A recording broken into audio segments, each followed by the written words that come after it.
Sekarang kita lanjut untuk melakukan atau menghubungkan ya, link account-nya. Jadi kalau kita masukkan transaksi pembelian, penjualan, atau pembayaran, atau mungkin penerimaan uang, ketika kita input pada order, salah, pada invoice atau pada bill, atau pada pengeluaran atau pemasukan kas, maka jurnal bisa terhubung secara otomatis.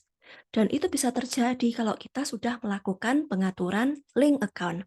Caranya pergi ke bagian setup, kemudian di sini pilih bagian link account, kemudian kita cek satu-satu ya, dari yang pertama account and banking account. Nah, kalau seperti ini, kita bisa lihat dengan detail bahwa ada equity account for historical balancing. Sudah terhubung ya. Kemudian undeposit fund, oke. Kemudian di sini ada perintah-perintah terkait pajak begitu, yang nggak terjadi ya pada kasus kita. Oke, saya skip dulu aja. Sekarang kita pergi ke link account bagian penjualan.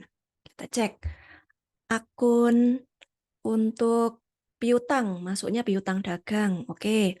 Akun untuk menerima pembayaran dari customer, kas di bank. Oke. Meskipun kita atur di sini nanti bisa diubah juga sih ya. Nah, jadi kalau ada yang bayarnya pakai tunai masuk ke laci kasnya kasir juga masih bisa gitu. Sekarang di sini, I charge rate on sales. Saya mematok harga untuk pengiriman ya. Ketika saya jual barang, itu biasanya para customer itu bayar ke saya, bayar sekalian sama ongkos kirimnya.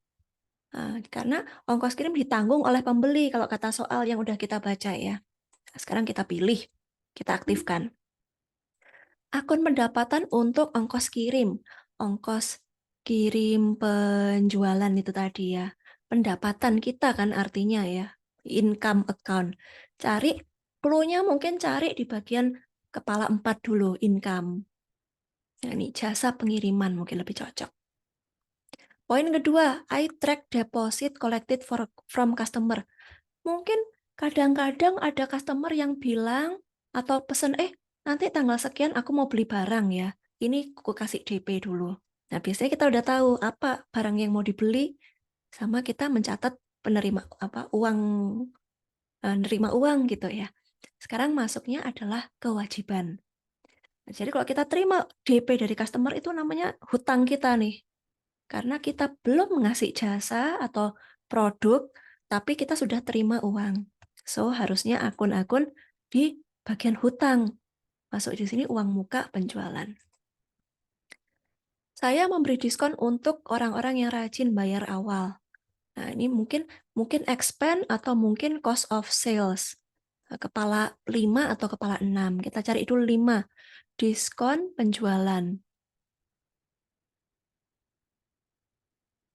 Nah, penjualan. Di sini nih ya.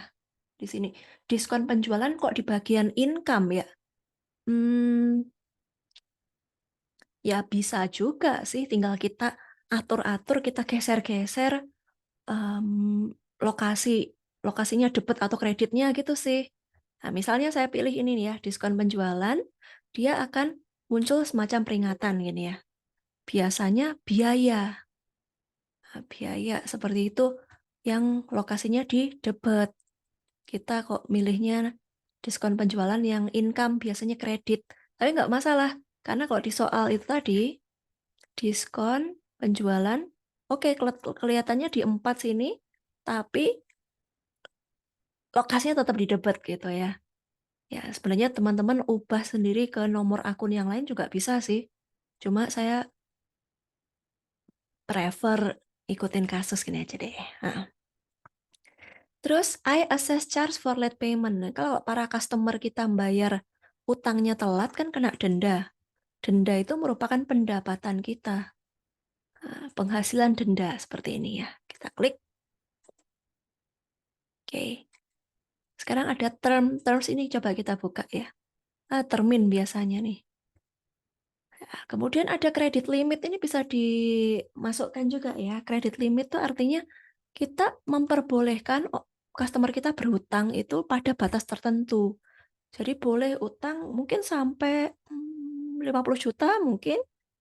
Nah, kalau di atas itu maka dia ngasih reminder gitu. Nah, ini karena nggak ada, nggak perlu ya. Kita oke. Nah, sekarang yang ketiga adalah link account untuk purchase account. Nah, ini wajib diisi. Akun hutang untuk utang dagang. Dah, utang dagang. Kalau kita mau bayar, sering-seringnya kan pakai cek ya. Cek giro kas di bank. Terus berikutnya, I can receive item without a supplier bill. Kadang-kadang bill-nya atau fakturnya itu belum keluar, tapi kita udah dikasih barang, udah dikirimi barang. Jadi waktu kita order, kita terima barang tuh, langsung terima barang, padahal fakturnya belum muncul. Bisa jadi, karena perusahaannya sudah bekerja sama lama, akhirnya percaya gitu sama kita ya. Nah, yang seperti ini, kalau kita lihat di kasus, itu kan nggak ada ya, nggak ada penjelasan seperti itu. Dan kita nggak punya akun yang sesuai. So, Anda nggak perlu aktifkan ya, ini dimatikan.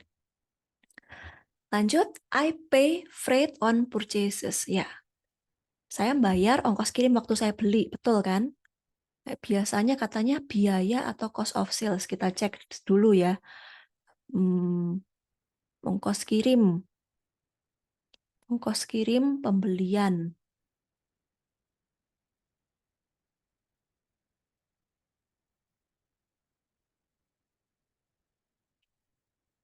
Nah, ini ada di expand ya, biaya kirim pembelian. Oke. Kemudian lanjut, I track deposit paid for supplier. Ya, kadang-kadang kita yang DP ke para pemasok.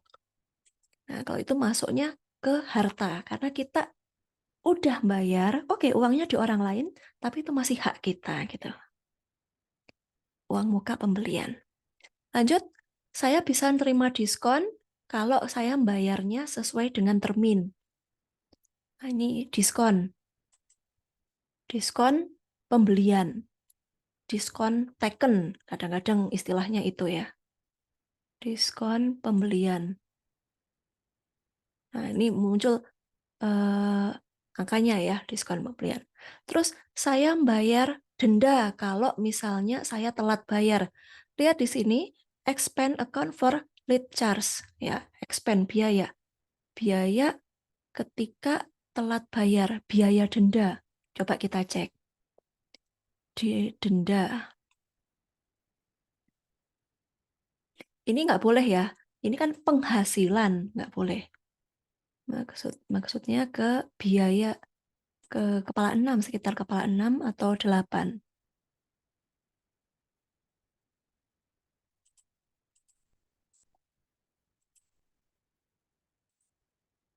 Nah, nggak ada ya, nggak ada yang sesuai.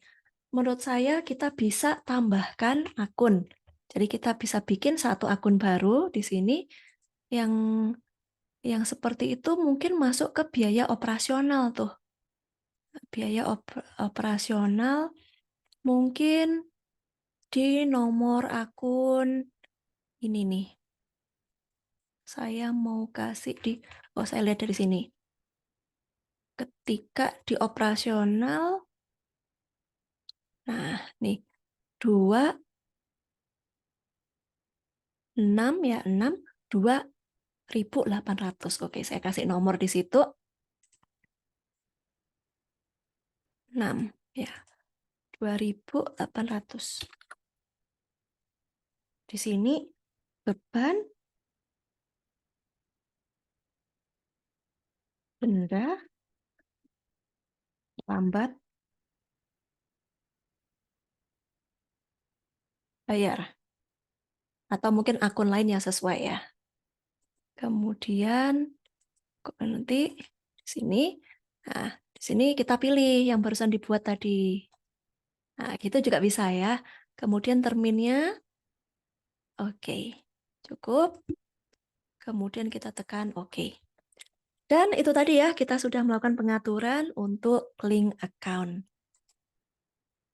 Dan benar ya, kita bisa lanjut ke bagian transaksi di video berikutnya. Oke, tetap semangat.